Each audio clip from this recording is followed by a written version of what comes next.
બધા કે અમારે ભગવાનને સમજવા છે, ઠાકુરજી સમજવા છે. ઠાકુરજી સમજવા માટે છે જ નહીં.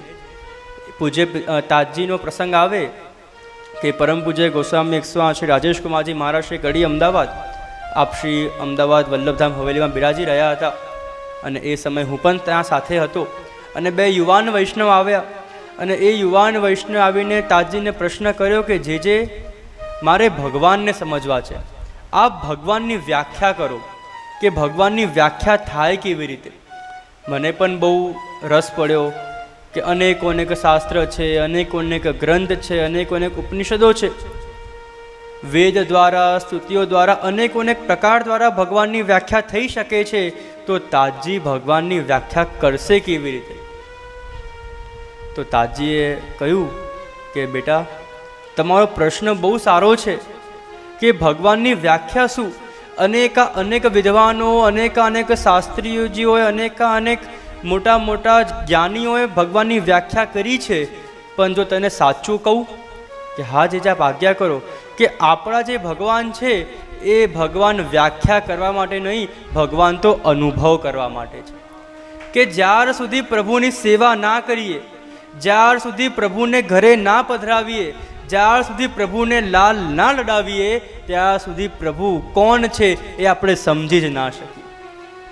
હું તમને કેટલું પણ વર્ણન કરું, તમને કેટલું પણ ગુણગાન કરું, પણ જ્યાર સુધી તમે પોતે પ્રભુના સ્પર્શ નહીં કરો, જ્યાર સુધી તમારા હાથે પ્રભુને ભોગ નહીં ધરાવો, જ્યાર સુધી તમે તમારા હાથે પ્રભુની સેવા નહીં કરો, ત્યાર સુધી તમને ખબર પડશે જ નહીં. એટલે તો અહીંયા પ્રથમ પંક્તિમાં ગાન થાય, આ પુષ્ટિ માર્ગના પાંચ તત્વ નિત ગાઈએ જી. હા પુષ્ટિ માર્ગના પાંચ તત્વ નિત ગાઈએ જી. તેના જન્મના પાપ સર્વે ગાઈએ જી. પુષ્ટિ માર્ગના આજ તત્વ નિત્ય ગાઈએ જી. આ પુષ્ટિ માર્ગના 5 તત્વ નિત્ય ગાઈએ જી. અને વિશેષ કૃપા કેવી કે તેના જન્મના પાપ સર્વે જાય છે. બોલો કેવું સરસ કહેવાય.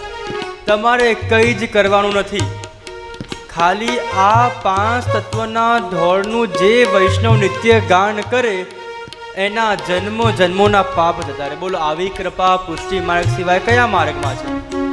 અહીંયા શરૂઆતમાં જ હરિરાયજી આજ્ઞા કરે કે પુષ્ટિ માર્ગના 5 તત્વ. આ પુષ્ટિ માર્ગ એટલે શું? પુષ્ટિ માર્ગમાં પુષ્ટિ એટલે કૃપા.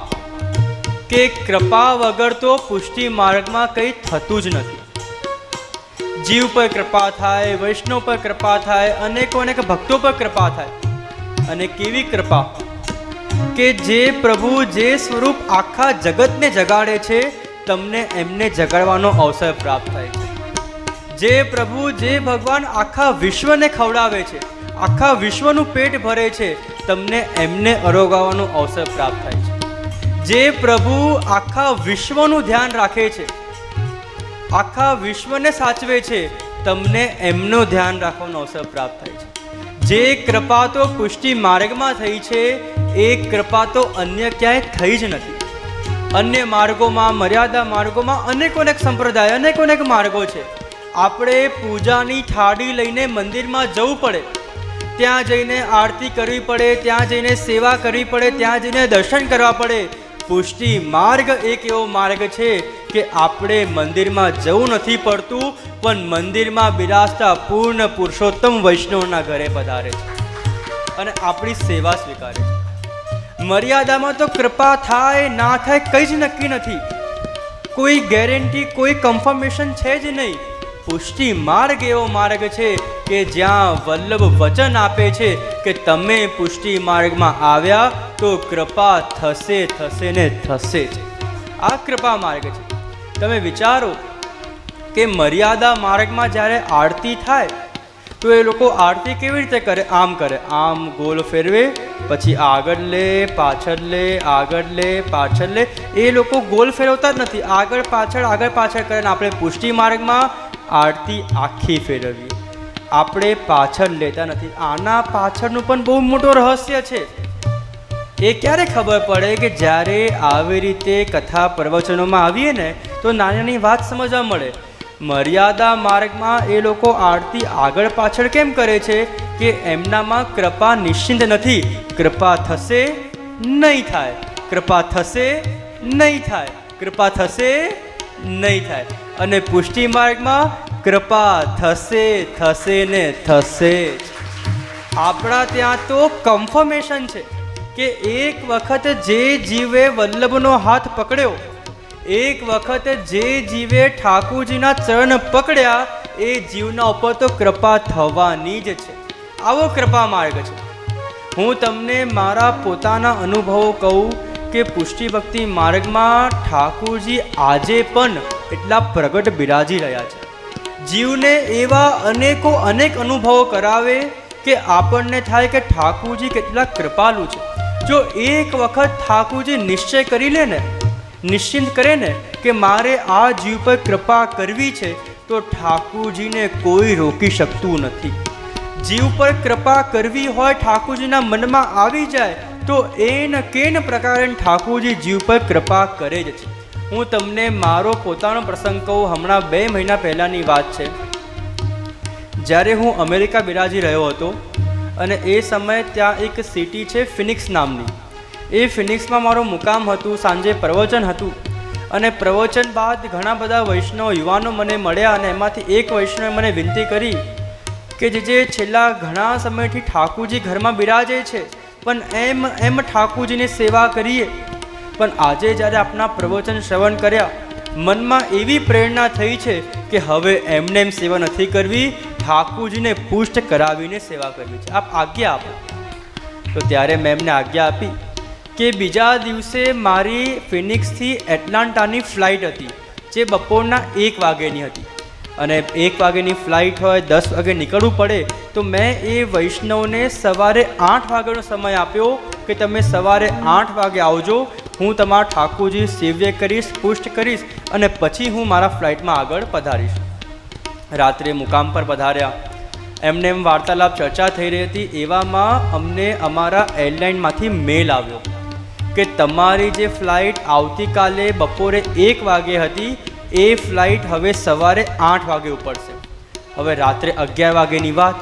જ્યારે એવા સમાચાર મળ્યા કે સવારે 8 વાગે ફ્લાઇટ થઈ ગઈ છે, હવે 3 કલાક પહેલાં પહોંચવું પડે, હવે સવારે 5 વાગે પહોંચવું પડે. હવે એ 5 વાગે પહોંચવા માટે ઘરેથી 4 વાગે નીકળવું પડે, 3 વાગે ઉઠવું પડે, બધું ક્રમ કરીએ તો 5 વાગે પહોંચાય. હવે રાત્રે 12 તો એમને વાગી ગયા. તો મેં વૈષ્ણવને કીધું કે હવે મેલ આવી ગયો છે, સવારે 8 વાગ્યાની ફ્લાઇટ છે, તમે બધા પણ સૂઈ જાઓ, હું પણ મારું પેકિંગ કરીને હું પણ સૂઈ જાઉં છું. પેકિંગ કર્યું, બધા બેગને વજન કર્યું, બધું વજન એકદમ ઓકે હતું. સવારે 5 વાગે ઉઠીને ઠાકુરજીનો ક્રમ કરતાં થોડું મોડું થઈ ગયું અને અમે 8 વાગ્યાની ફ્લાઇટ હતી અને 6:30-7 વાગે એરપોર્ટ અમે પહોંચ્યા. જ્યાં મોડું પહોંચ્યા પણ પ્રભુની કૃપા કે ત્યાં કાઉન્ટર ખુલ્લા હતા અને હું જ છેલ્લો હતો. ત્યાં જઈને મેં મારી બંને બેગો મૂકી કે આ મારી બેગ છે અને મારે જવું છે આગળ. અને જ્યાં બેગ મૂકું, હવે એ લોકો એક બેગમાં 50 પાઉન્ડ અલાઉડ કરે. 50 પાઉન્ડ એટલે 23 કિલો થાય. હવે મારી બંને બેગો જ્યારે હું ઘરેથી વજન કરીને ગયો તો 44-45 વજન. હવે જ્યાં મેં ત્યાં બેગ મૂકી ત્યાં બંનેના વજન 52 થઈ ગયા. હવે હું વિચારું કે ઘરેથી જ્યારે 45 વજન લઈને ગયો છું, ત્યાં જઈને 52 થઈ ગયું છે. એક આમાંથી તમે કંઈક કાઢી લો. હવે અમારી બેગમાં ધોતી બંડી સિવાય કંઈ હોય નહીં. મેં કહું આમાંથી કાઢવા જેવું કંઈ છે જ નહીં, હું આમાંથી કાઢું છું? 2 મિનિટ 5 મિનિટ 10 મિનિટ બહુ જ મહેનત કરી, અહીંયાથી સામાન આમાં કર્યો, આમ કર્યું, તેમ કર્યું, તો એ 52 જ રહે. હવે મેં કીધું કે હવે આમાં શું કરીએ? મેં કહ્યું તમારે એક્સ્ટ્રા પેમેન્ટ લેવું હોય તમે પેમેન્ટ લઈને પણ બેગ જવા દો, મારે આગળ કાર્યક્રમ પ્રસંગો છે. કે એ ના જ પાડે કે ના સર, અમે we want be able to help you, અમે આમાં કંઈક કરી શકીશું નહીં. મેં કીધું કંઈ વાંધો નહીં. પછી મેં એમને કીધું કે હવે શું કરીએ? કે કંઈ નહીં, તમે ઘરે જાઓ, આમાંથી સામાન કાઢો અને બપોરની 3 વાગ્યાની ફ્લાઇટ છે એમાં તમને પાછા અમે મોકલીશું. હવે મેં કીધું ચલો કંઈ વાંધો નહીં, 3 વાગ્યાની ફ્લાઇટ છે તો 3 વાગ્યાની ફ્લાઇટમાં જઈશું. એ બધી બેગો પાછી ગાડીમાં મૂકી અને ગાડીમાં મૂકીને અમે ગાડીમાં બિરાજ્યા, ઘરે પધાર્યા. ઘરે આવતા 8:30 9 થઈ ગયા. જ્યાં ઘરે આવ્યા ત્યાં એ વૈષ્ણવ ઠાકુરજી લઈને ઊભા તૈયાર હતા.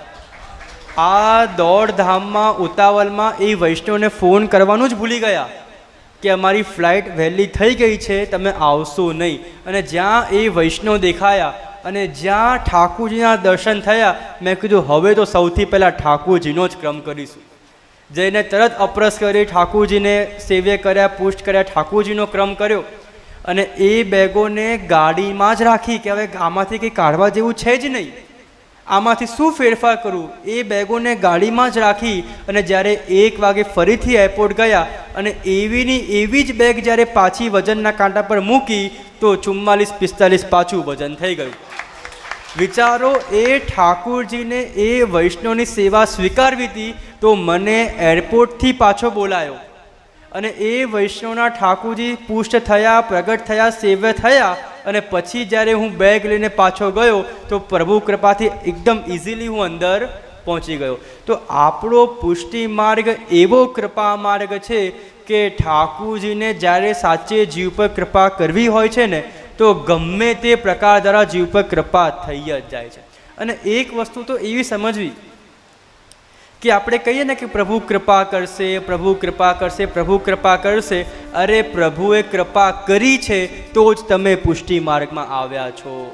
આટલા બધા ધર્મો છે, આટલા બધા સંપ્રદાય, આટલા બધા આચાર્ય, આટલા બધા પ્રભુઓ છે, એમાં તમને ઠાકુરજી પ્રાપ્ત થયા, તમને વલ્લભ પ્રાપ્ત થયા, તમને મહાપ્રભુજી પ્રાપ્ત થયા. બોલો આ કૃપા ઓછી છે? તમારી કેવી મોટી કૃપા! હું કહું ને, કૃપા માર્ગ જેવો સરળ માર્ગ છે જ નહીં. તમે પ્રભુને ઉઠાડો ત્યારે પ્રભુ મંગલા કરે, તમે પ્રભુને જે ધરો પ્રભુ ધરી લે, તમે પ્રભુને જે અરોગાવ પ્રભુ અરોગી લે, તમે પ્રભુને જ્યારે પોઢાવો ત્યારે પ્રભુ પોઢી જાય. તમે કોઈક દિવસ તમારા ઘરવાળા પર ટ્રાય કરજો.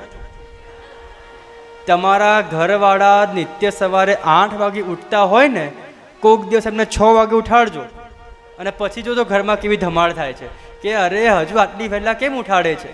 તમે કોઈક દિવસ ઘરમાં જમવાનું બનાવ્યું હોય એમાં મીઠું નાખવાનું ભૂલી જજો, કાં તો વધારે મરચું નાખી દેજો અને પછી ઘરમાં જો કેવા ખેલ થાય છે. અને એવામાં પ્રભુ તમે જેવું ધરો એવું પ્રભુ અરોગી લે. ખાંડ નાખી ના નાખી, તમે સરસ બનાવ્યું ના બનાવ્યું, જેવું હોય પ્રભુ અરોગી લે. આનાથી મોટી કૃપા શું હોય? તમે તમારા ઘરવાળા રાત્રે 11 વાગે સૂતા હોય અને કોઈક દિવસ તમે 9 વાગે સુવાનું કહો ને તો એ કહે કે ભાઈ તું તારે સૂઈ જા, હું મારે પછી સૂઈશ. પણ ઠાકુરજી કેવા કૃપાલુ કે તમે કરાવો ત્યારે મંગલા, તમે કરાવો ત્યારે શયન, વૈષ્ણવ કે એવું પ્રભુ કરે.